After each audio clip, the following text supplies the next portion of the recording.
Hello, Courtney. Hello, how are you? Pretty good. How are you? I'm good. This is our first episode of Shift Your Life, episode 101. I guess you could say this is a way that we're going to kickstart 2023.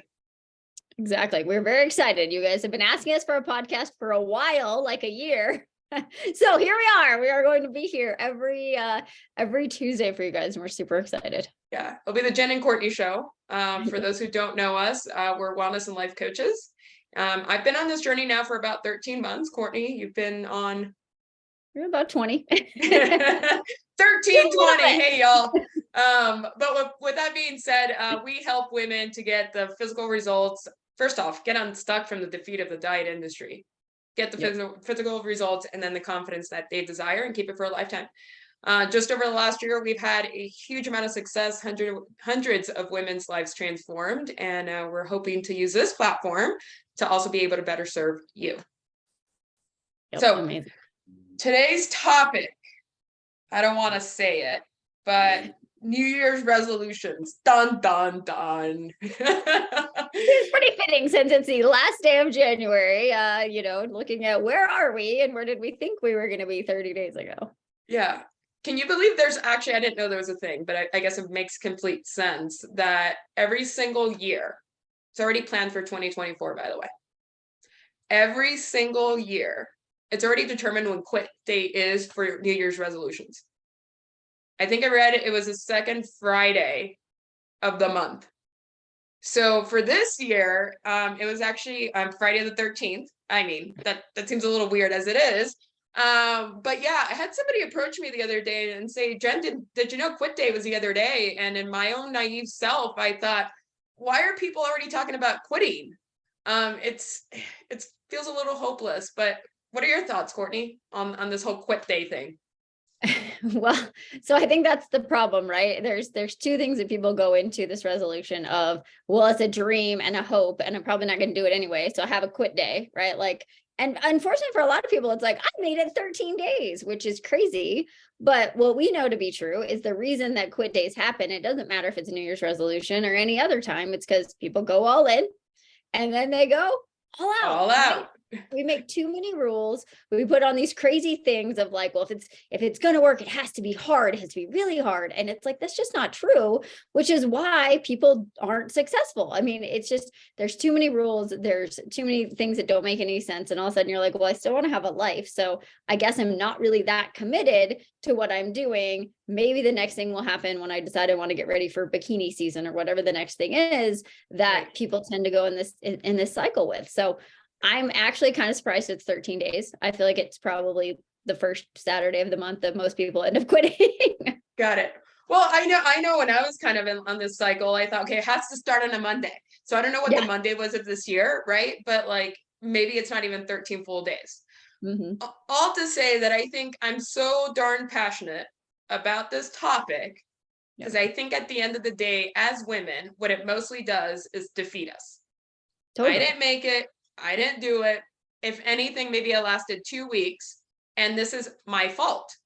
Yep. When it's not your fault. Okay. Yeah. So one thing that through this podcast we really will share is the fact that none of this is your fault.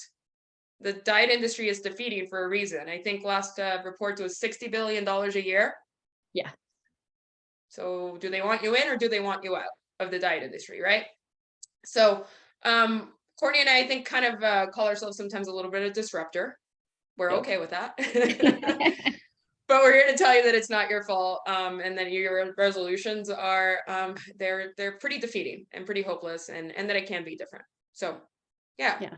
Well, and I think the biggest thing, you guys, is really looking at how do you create a life, right? Create, not control. Dieting is fear. Fear is control. Okay. Control is fear. So like, how do you create a life that you don't need a resolution from? Right. I think we should always be growing and looking at how we can improve and that kind of stuff. But like, we really want you to understand, how do you create a life and a vision and a purpose that you don't need a resolution, you don't need a vacation from, because that's what really makes it stick. And that's where you get up and you show up and you do the things because you have a vision that's pulling you versus this fear that's pushing you.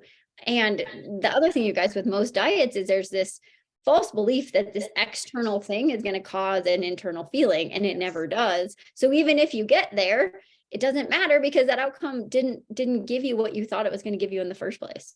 Yeah. Yeah. When I weigh the X amount of pounds, then I'll be happy. Yeah. Right.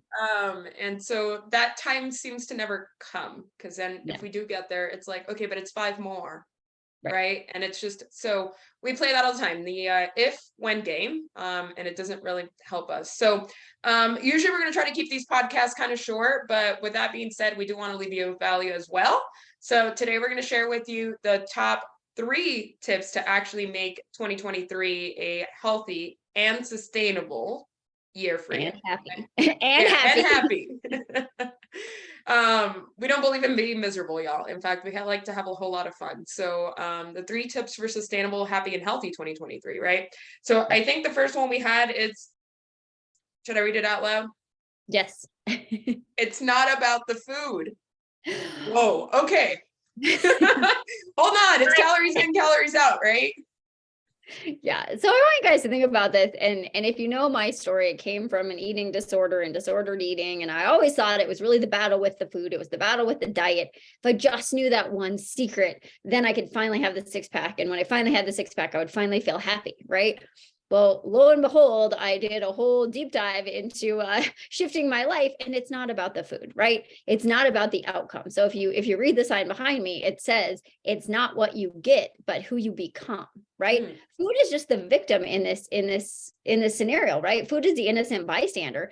It really has nothing to do with the food. It really doesn't have anything to do with your body, but it has to do with why. Why do you want to do that thing? What is that going to mean to you? Is it going to mean that you can play with your grandkids? Is it going to mean that you can ride a roller coaster? Is it going to mean that, you can get on an airplane and not need a seatbelt extender? That's the why. It has nothing to do with the food or what you can or can't have. But the other part that the food gets the bad rap is that we use food to change our state. 100% of us emotionally eat. And if you say you don't, you're lying to yourself. Like, we eat because we're happy. We eat because we're sad. We eat because of all of these things. That has nothing to do with the food, but that has to do with our internal state. So if we're not looking at our internal state and the bigger why of why do we do things, then we're never going to get there. And if we just simply try to change the food, then we're never going to get the outcome we desire. Absolutely. And one of the approaches I like to use here with our clients that's been really helpful is, first, when we ask them, like, why are you here? Most of the time we get the same response, right? I want to lose the weight. I want to fit into this thing. It's usually very much about like the way I look physically. Yep. And part of that, again, to no fault of our own, is what we've been told for pretty much our entire lifetime. You've got to look a certain way. You got to fit into a certain environment thing, whatever it may be. But one of my favorite exercises with our clients is usually something that we call the 5 whys, right? So I call it the 5 whys. Why are you here? And then whatever your reason is, well, why is that important to you? And usually the more you do that, the deeper you're able to get. And at the end, it's the thing that, when I curse a little bit sometimes, but shit hits the fan, it's going to keep you grounded, right? It's the thing that's really the motivator. It's the thing that's really going to change your life. The 5 pounds is not going to change your life. Okay. It's the thing that you're going to accomplish through that process. So it's not about the food. Okay.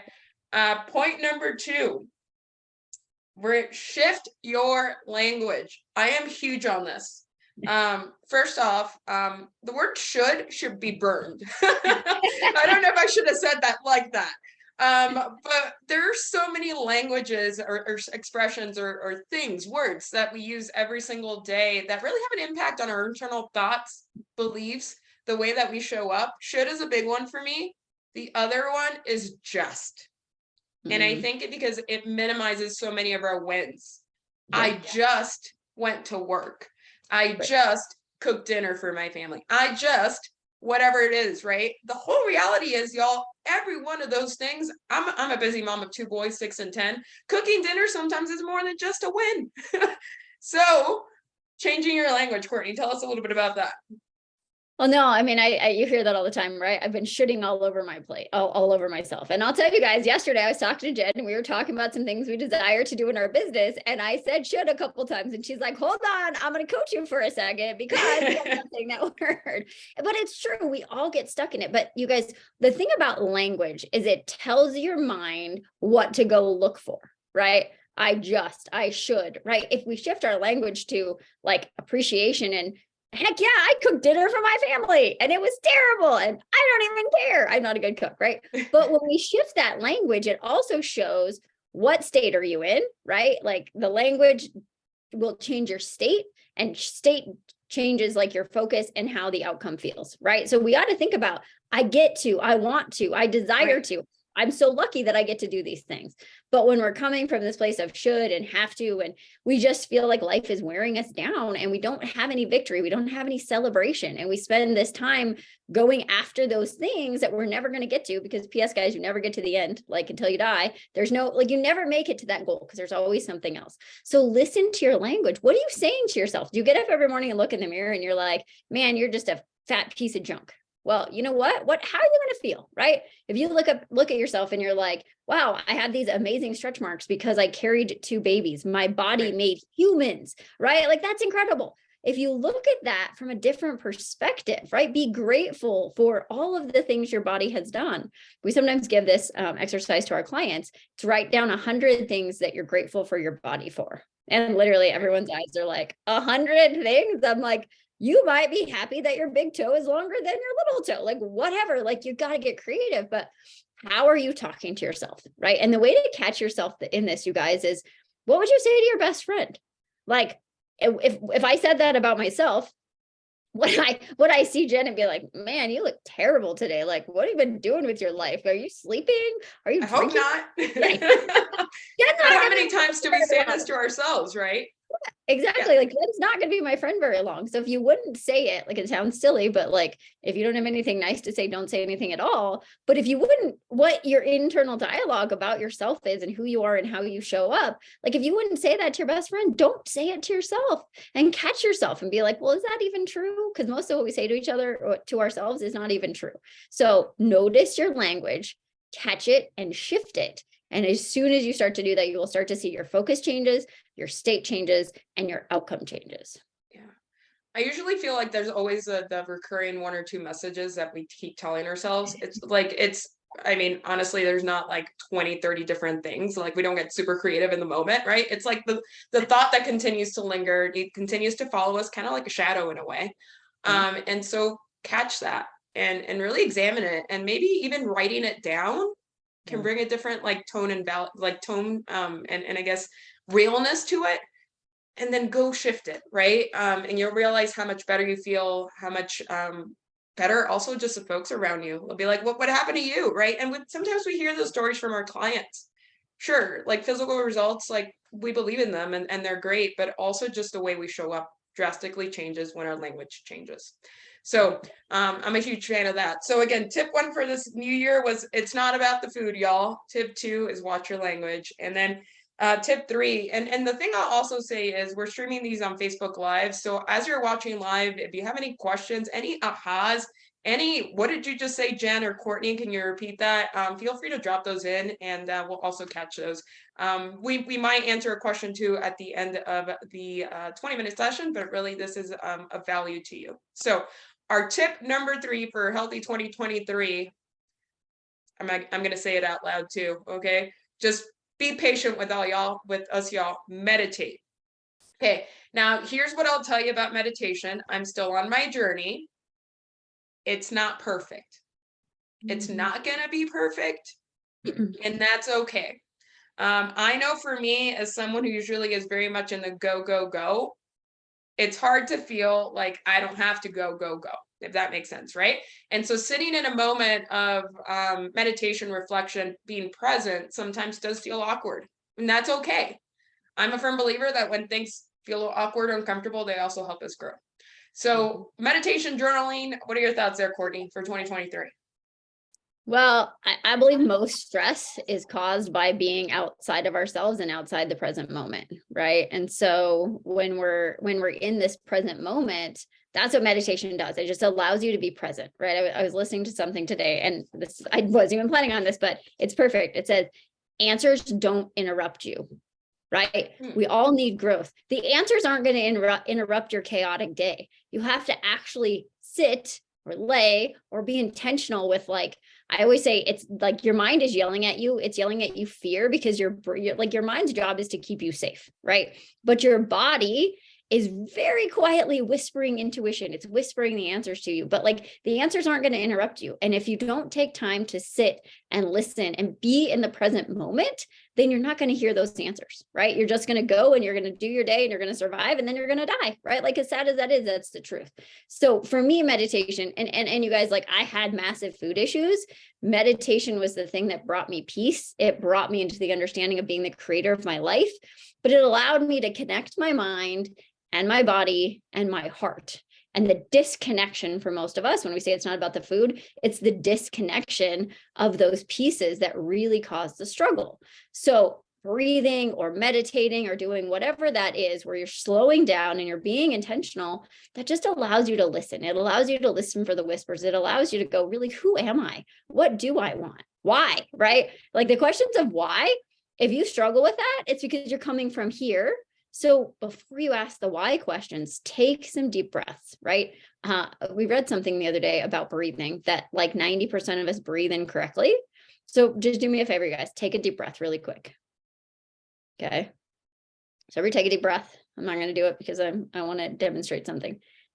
I will almost guarantee 90% of you took your breath like this. Okay. What does that do for us? What happens when we go like this? It creates stress. So what we want to do is actually expand our belly. 90% of us breathe incorrectly.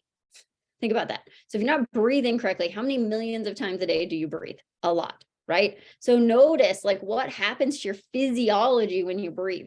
So if you take so now do this, put your hand on your belly. Try to, your chest will rise, but try to take a breath through your belly and then into your chest. And then as you exhale, open your mouth and let it out. I promise you, if you do that 5 times a day, anytime you feel stress, anytime you just need to come back to where you are, that is going to change your physiology. It's going to change how you're thinking. It's going to change your focus. It's going to change your language. The minute you feel overwhelmed, slow down, right? The breath gives you space between what's happening and like what you think is happening, right? I truly believe that most of the fear and the stress we have is either we're living in the past of what has already happened, and we believe that has to be our future, or living into a fear and trying to control things that are going to happen in the future that we can't control. But breath and meditation brings you into the right now. And for most of you right now in this moment, there's probably nothing terribly wrong going on, right? If you have the time and the bandwidth to sit and watch a Facebook Live, your life is probably not falling apart. You're probably not in a place where you're being bombed or your house is on fire. So really in this exact moment, everything's pretty good. So for me, you guys, the meditation brings you back to the present. It slows you down and creates space in sometimes even the language that you're trying to shift, right? So whatever it is, you guys, take 5 breaths a day, find a practice where you can just sit and be with your thoughts. And that's scary sometimes. Some people don't want to meditate because they don't want to, I don't want to know what's in there, right? But just allow yourself to be aware. And with that awareness, then you can truly start to shift, and you'll be shocked at what a few minutes a day, right? When you get up, in the middle of the day, when you go to bed, there's no right or wrong. But that space and that presence will really start to shift how you show up, what you think, what you say, and how you act. Yeah. And I know this is probably a concept that I would say the minority of people are really comfortable with exercising daily or on a frequent basis. For those who don't know, we did do a meditation 101. It was super cool. And so that's something we can share with you as well. Yeah, I think Courtney can probably talk about meditation for 36 hours straight. No, I'm not going to put it out there as a challenge because we're a little competitive. But with that being said, yes. So the 3 tips again for 2023 from Team Shift is it's not about the food. Shift your language or be aware of your language, and then meditate or take time to be present. So with that being said, if you don't know, we also started a new TikTok channel. It's called Shift to a Better You, as well as a YouTube channel. Same thing, Shift to a Better You, the number 2. And with that being said, you can just watch what we're up to on a daily basis, but also some good content and value for you. So Courtney, any parting words as we wrap up our first episode? No, I'll do the thing that we're supposed to do. Make sure you like and follow.